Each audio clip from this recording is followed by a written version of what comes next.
وهو الذي سخر البحر لتأكلوا منه لحما طريا وتستخرجوا منه حلية تلبسونها وترى الفلك مواخر فيه ولتبتغوا من فضله ولعلكم تشکرون۔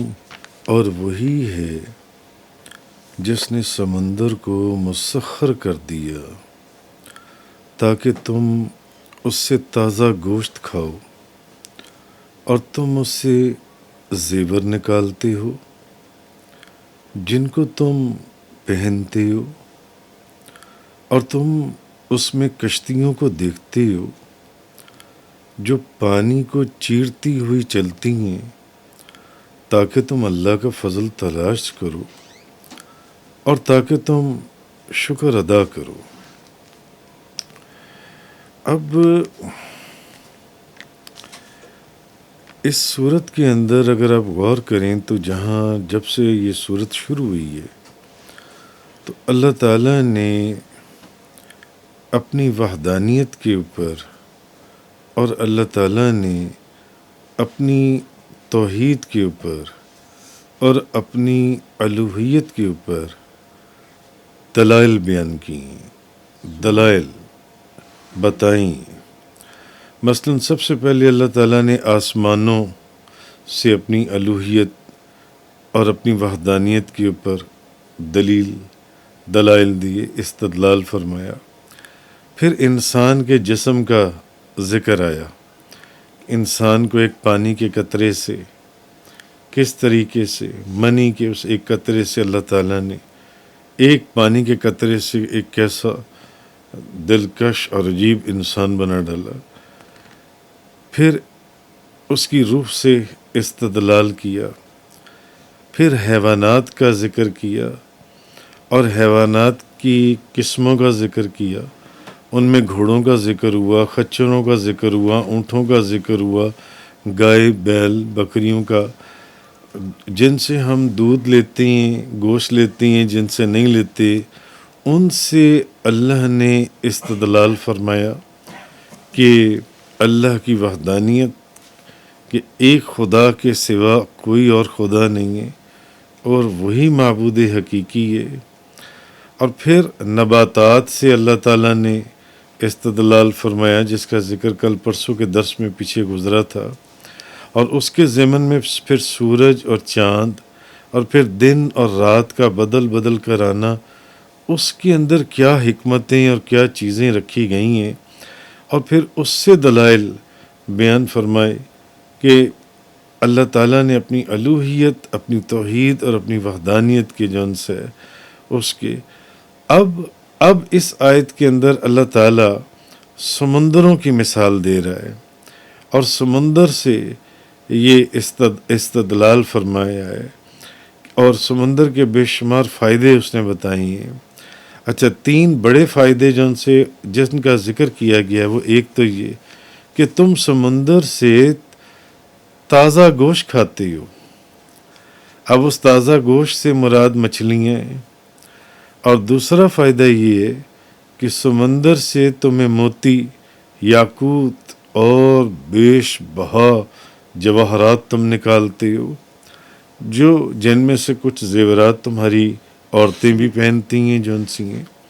اور تیسرا فائدہ سمندر کا یہ ہے کہ تم سمندر میں کشتیاں چلاتے ہو، پھر ان کشتیوں میں بیٹھ کر سفر کرتے ہو، اپنا مال تجارت کا یا گھر بار کا ایک جگہ سے دوسری جگہ، دوسرے ملکوں میں لے کے جاتے ہو۔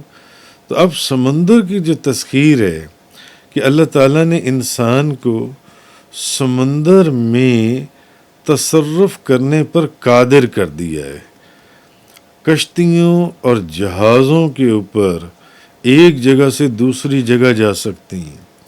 اور آج سمندر میں اتنے بڑے بحری جہاز ہیں جن کے اندر اگر میں مثال دوں تو ایک شہر آباد ہیں، اتنے بڑے بحری جہاز جو سمندر میں چلتے ہیں۔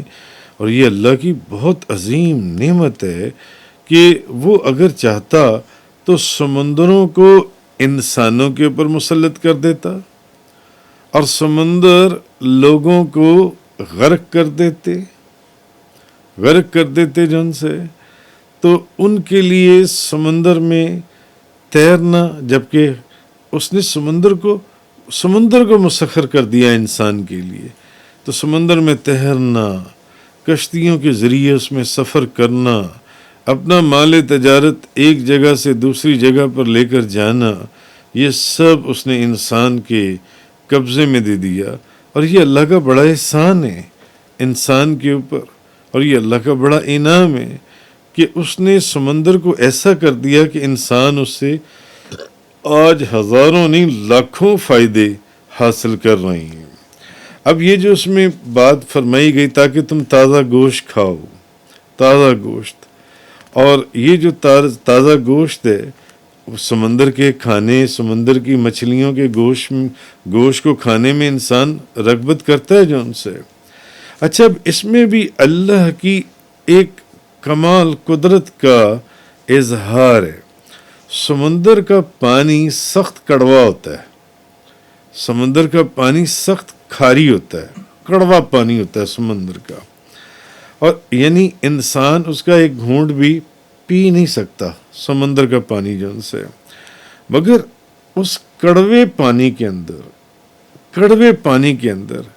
جو پلنے والی مچھلی ہے یا بڑی ہونے والی مچھلی ہے، مچھلی کے گوشت میں کھاری پن یا کڑواہٹ نہیں ہوتی جون سی ہے، اس کے ذائقے میں ایسی کوئی چیز بھی نہیں ہوتی، اس کا گوشت بہت خوش ذائقہ اور ایک لذیذ ہوتا ہے۔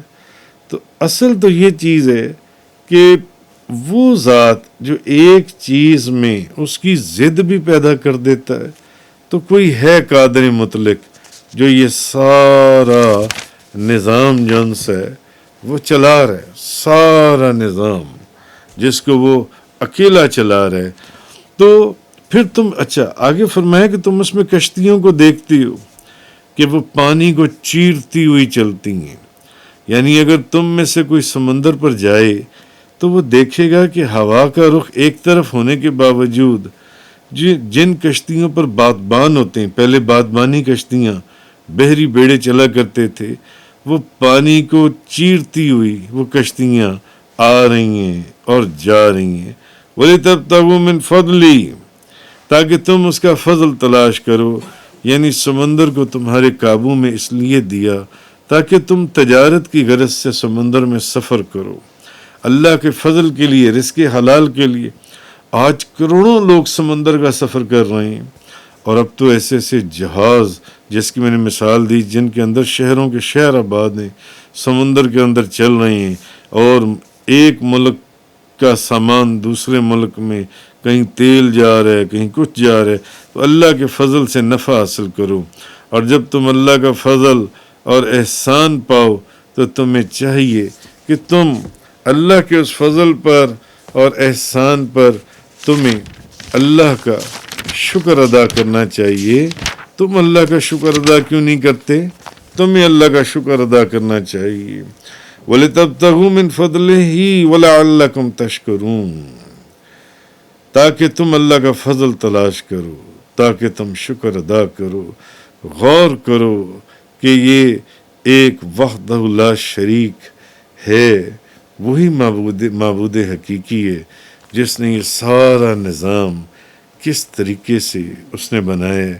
یہ کسی دوسرے خدا کا یا ان خداؤں کا جن کو تم اس کے ساتھ شریک قرار دیتے ہو، یہ ان کا کام نہیں ہے، نہ ان کے بس میں، وہ تو خود کسی کے بنائے ہوئے ہیں، وہ کسی کو کیا بنائیں گے۔ تو آگے فرمایا آیت نمبر 15 اور 16 کے اندر، وَأَلْقَىٰ فِي الْأَرْضِ رَوَاسِيَ أَن تَمِيدَ بِكُمْ وَأَنْهَارًا وَسُبُلًا لَعَلَّكُمْ تَهْتَدُونَ وَعَلَامَاتٍ وَبِالنَّجْمِ هُمْ يَهْتَدُونَ، اور اس نے زمین میں پہاڑوں کو نصب کر دیا تاکہ زمین تمہارے ساتھ ایک طرف جھک نہ جائے، اور اس نے دریا اور راستے بنائے تاکہ تم سفر کر سکو. ایک بات تو اب ان اگلی آیت کے اندر یہ چیز فرمائی کہ زمین میں پہاڑوں کو نصب کر دیا. اس کا مختلف کانٹیکسٹ اور پرسپیکٹو کے اندر پہلے بھی کئی مرتبہ ذکر ہو چکا ہے کہ پہاڑوں کو زمین میں کیوں نصب کیا گیا ہے. اور اس نے زمین میں پہاڑوں کو نصب کر دیا تاکہ زمین تمہارے ساتھ ایک طرف جھک نہ جائے. اور اس نے دریا اور راستے بنائے. دریا اور راستے اس نے کیوں بنائے؟ تاکہ تم سفر کر سکو. وہ علامات، اور راستوں میں نشانیاں بنائی ہیں اس نے.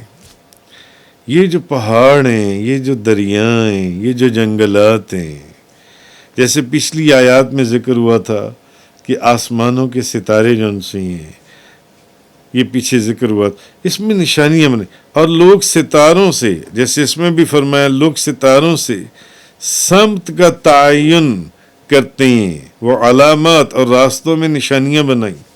وَبِالنَّجْمِ هُمْ يَهْتَدُونَ، اور لوگ ستاروں سے، ستاروں کے ذریعے اپنی سمت کا تعین کرتے ہیں کہ ہم نے کدھر کو جانا ہے، یا اور جون سی مختلف چیزیں جون سی ہیں.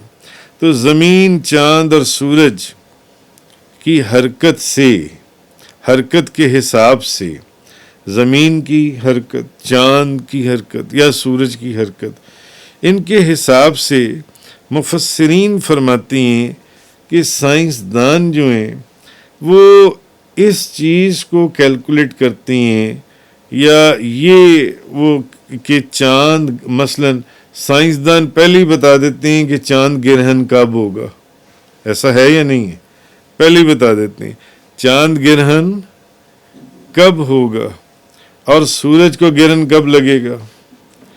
اور ان سائنٹسٹ کا حساب اتنا ایکوریٹ ہوتا ہے کہ وہ کئی مہینے بلکہ کئی سال پہلے بتا دیتے ہیں کہ فلاں مہینے میں فلاں تاریخ کو اتنے بج کر اتنے منٹ پر یا سورج کو گرہن لگے گا یا چاند کو گرہن لگے گا،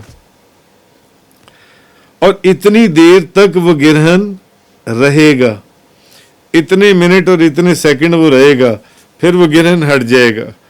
کئی مہینے پہلے ہی سائنسدان بتا دیتے ہیں کہ فلانے مہینے یا فلانے سال یا فلانے مہینے فلانی تاریخ کو اتنے بج کر اتنے منٹ پر چاند گرہن ہوگا یا سورج گرہن ہوگا، اور اتنے منٹ رہے گا یا 1 گھنٹہ رہے گا یا آدھا گھنٹہ رہے گا، اور پھر یہ فلاں ملک میں یہ گرہن اتنے وقت پر دکھائی دے گا، فلاں ملک میں یہ اس وقت پر دکھائی دے گا. تو اچھا، ان سائنسدانوں کا حساب جو ان سے وہ اتنا ایکوریٹ ہوتا ہے کہ آج تک اگر آپ غور کریں تو ان کے بتائے ہوئے حساب میں کوئی کمی بیشی نہیں ہوتی. مثلا سورج گرہن، چاند گرہن، آپ سمجھتے ہیں سورج گرہن کا مطلب ہے زمین اور سورج کے درمیان میں چاند کا آ جانا. سورج گرہن زمین اور سورج کے درمیان میں چاند کا آ جانا، تو یہ سورج گرہن ہو گیا.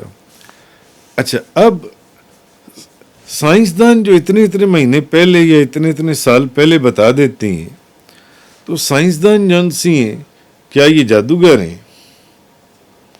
کیا ان کے پاس کوئی غیب کا علم ہے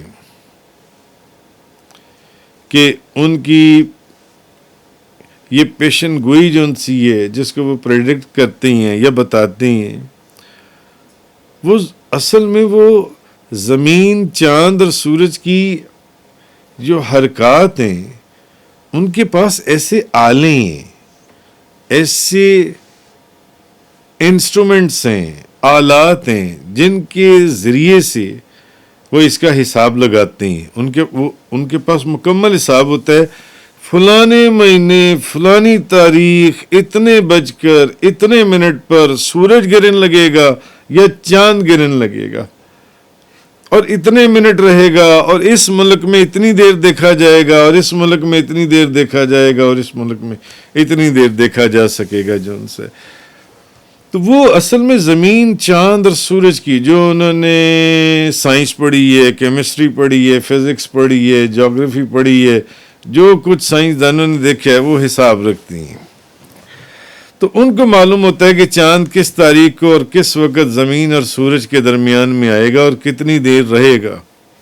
تو انہیں کیونکہ انہوں نے یہ جو فزکس پڑھا، کیمسٹری پڑھا، میتھمیٹکس پڑھا یا اور جو بھی انہوں نے سبجیکٹس پڑھے، ان کے پاس یہ جو دنیا کے نظام الاوقات کا جو علم ہے اس کے مطابق وہ اس کو کیلکولیٹ کرتے ہیں.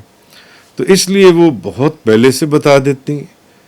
تو اگر کوئی بندہ یہ کہے کہ جی وہ تو جادوگر ہیں، ان کو وہ اپنے جادو کے زور پر بتا دیتے ہیں، یا وہ تو غیب کا علم رکھتے ہیں سائنسدان، وہ غیب کے علم کی وجہ سے بتا دیتے ہیں، نہیں، ایسی بات نہیں ہے. کہ نہیں، وہ اپنے جو انہوں نے ایک سائنس پڑھی ہے، جو ان کے انسٹرومنٹس ہیں، جو اس سے وہ کیلکولیٹ کرتے ہیں، اس کے حساب سے وہ ساری چیزیں بتاتے ہیں. تو اسی طرح چاند گرہن کا، جیسے کہ سورج گرہن کا مطلب میں نے بتایا کہ زمین اور سورج کے درمیان میں چاند کا آ جانا، اور چاند گرہن کا مطلب ہے کہ چاند اور سورج کے درمیان میں زمین کا آ جانا، تو چاند گرہن لگ جائے گا جن سے. تو کہنے کا مقصد یہ ہے کہ مفسرین فرماتے ہیں کہ قرآن مجید جو ہے یہ ہدایت کی کتاب ہے. قرآن کریم یہ ہدایت کی کتاب ہے. یہ کوئی فلسفی، فلسفہ یا سائنس کی کتاب نہیں ہے. قرآن جو سی ہے، گو کہ قرآن کے اندر ہر علم موجود ہے، ہر علم موجود ہے. قرآن کے صرف ظاہر کے اوپر ہی چلے جائیں تو ہزاروں علوم بنتے ہیں جون سے، جس کی ایک دفعہ میں نے تفصیل اپنے درس قرآن کے دوران بیان کی تھی. بہرحال کہنے کا مقصد یہ ہے کہ قرآن تو ہدایت کی ایک کتاب ہے جو انسان کو ہدایت کا راستہ دکھاتی ہے، اللہ تک پہنچنے کا راستہ دکھاتی ہے.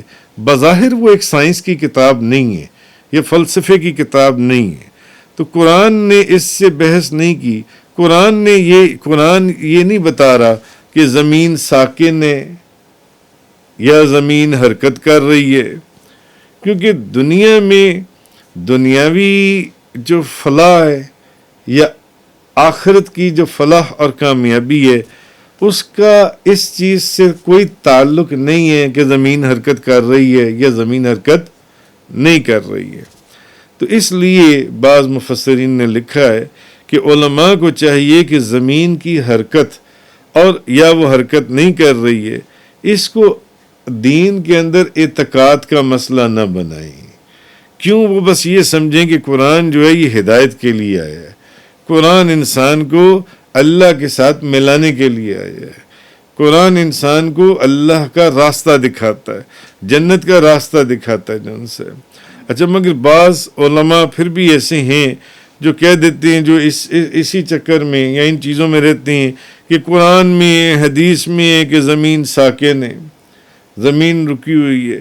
اب جب ان چیزوں میں پڑھیں گے تو ہوگا کیا؟ جو آج کل کا پڑھا لکھا طبقہ ہے، جو آج کل کے پڑھے لکھے لوگ ہیں، پاکستان کے اندر، پاکستان کے باہر دوسرے ملکوں میں، امریکہ میں، افریقہ میں، یورپ میں، وہ جو لوگ ہیں، وہ جو ترقی یافتہ لوگوں یا ترقی یافتہ جو ملک ہیں، اب ان کے اوپر پھر اس کے غلط اثرات پڑیں گے جو ان سے، کہ یہ لوگ اس چیز کو ہی نہیں مان رہے. حالانکہ جب تک کہ اس میں پھر اپنے دلائل ہیں کہ جب تک یہ زمین حرکت نہیں کرے گی تو یہ چیز، بھئی وہ سائنس کہاں سے ان چیزوں کو کیلکولیٹ کر رہی ہے؟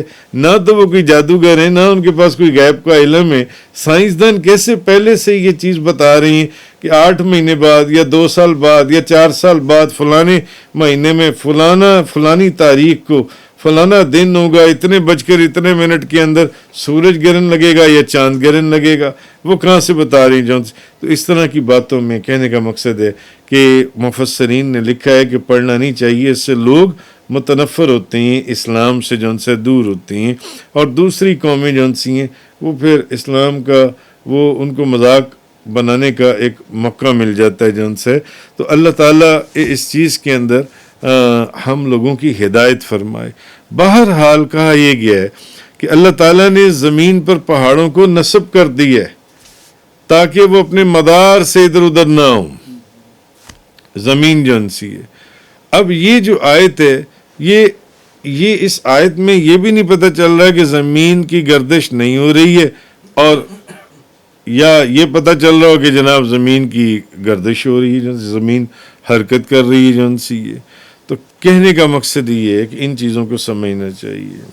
اچھا، اب اس دور میں حالانکہ جو لوگ اس چیز میں بحث کرتے ہیں عام لوگ ہیں، بھلے وہ علماء ہی ہیں، سائنس نے جتنی بھی انوینشنز کی، جتنی بھی ایجاد کی، تو ہمارے اپنے عام لوگوں یا خاص لوگوں، ان پڑھوں یا پڑھے لکھے لوگوں، علماء ہوں، وہ اس سے استفادہ کرتے ہیں، فائدہ حاصل کرتے ہیں یا نہیں کرتے ہیں جن سے. مثلا یہ مفسرین نے لکھا کہ وہ تبیان القرآن والوں نے کہ وہ گھڑیوں کے اوقات سے نماز پڑھاتی ہیں. تو یہ کس کی ایجاد ہے؟ سائنس کی ہے نا. مسجدوں کے اندر، گھروں کے اندر بجلی کی روشنی سے وہ قرآن پڑھتے ہیں یا نہیں پڑھتے ہیں؟ اسی بجلی سے اسپیکر چلاتے ہیں یا نہیں چلاتے ہیں؟ ٹیلی فون پر بات کرتے ہیں یا نہیں کرتے ہیں؟ لاؤڈ سپیکر کے اوپر تقریریں کرتے ہیں یا نہیں کرتے ہیں؟ پھر اس پر نمازیں پڑھاتے ہیں یا نہیں پڑھاتے ہیں؟ تو پھر جہازوں کے اوپر سفر کرتے ہیں. تو مگر کہنے کا مقصد یہ ہے، ایک طرف تو یہی ہماری علماء سائنس کا پورا فائدہ بھی اٹھاتی ہیں. بعض علماء تمام جو سمجھدار پڑھے لکھے علماء ہیں ان کی بات نہیں ہے، تو بعض علماء اور سائنس کی ہر چیز کا فائدہ اٹھا رہے ہیں. کیا بجلی نہیں ان کے گھروں کے اندر؟ کیا ٹیلی فون نہیں ان کے گھروں کے اندر؟ کیا موبائل نہیں ان کے گھروں کے اندر؟ کیا اے سی نہیں ان کے گھروں کے اندر؟ تو مسجدوں میں کیا اسپیکر نہیں ہیں؟ تو مگر اس کے باوجود سائنس کا بعض لوگ ایسے بھی ہیں وہ پھر سائنس کی مذمت بھی کرتے ہیں. نہیں، یہ تمام علوم اللہ تعالیٰ نے جو بھی دنیا میں بنائی ہمارے فائدے کے لیے، اور اس سے یہ چیزیں ہیں جیسے کہ پیچھے اللہ نے بتایا پانی تک کو تو تمہارے لیے مسخر کر دیا. پانی کے اندر کیسی کیسی چیزیں رکھی ہیں، جن سے بھی کل کے بیان میں بات چل رہی تھی کہ اس پانی کے اندر اللہ نے بجلی کے سمندر پیدا کیے ہوئے ہیں، جن سے ہواؤں کے اندر جن سے آوازیں جن سی ہیں، ہواؤں کے سمندر میں 1 سیکنڈ میں مشرق سے مغرب تک آپ کی آواز پہنچ جاتی ہے جن سی ہے. وہ علامات، اور راستوں میں نشانیاں بنائیں. وَبِالنَّجْمِ هُمْ يَهْتَدُونَ، اور لوگ ستاروں سے سمت کا تعین کرتے ہیں. اب راستوں میں نشانیاں بنائیں اللہ تبارک و تعالی، اور لوگ ستاروں سے سمت کا تعین کرتے ہیں. تمام راستے جون سے ہیں وہ ایک جیسے اللہ تعالیٰ نے کیا پوری زمین سیدھی بنائی ہے؟ پوری زمین اللہ نے سپاٹ بنائی ہے، پلین بنائی ہے جون سی ہے، اور پوری زمین کو اللہ نے ایک ہموار میدان بنایا ہے؟ نہیں، کہیں زمین اوپر جا رہی ہے، کہیں زمین نیچے جا رہی ہے، کہیں پہاڑ آ رہے ہیں، کہیں جنگلات آ رہے ہیں، کہیں دریا آ رہے ہیں، کہیں کچھ آ رہا ہے، پھر پگڈنڈیاں آ رہی ہیں، چھوٹے موٹے پہاڑوں کا سلسلہ ہے، کہیں دریائیں، کہیں میدان ہیں، کہیں چشمے ہیں، کہیں آبشاریں ہیں. اس میں ایک حکمت تو یہ، اگر زمین پوری سیدھی ہوتی تو کیا آپ اپنا راستہ پہچان سکتے تھے؟ آپ اپنی منزل پر پہنچ سکتے تھے؟ پہنچ ہی نہیں سکتے تھے. آپ اپنا راستہ پہچان سکتے تھے؟ پہچان نہیں سکتے. پہلے لوگ جب سفر کیا کرتے تھے کیسے سفر کرتے تھے؟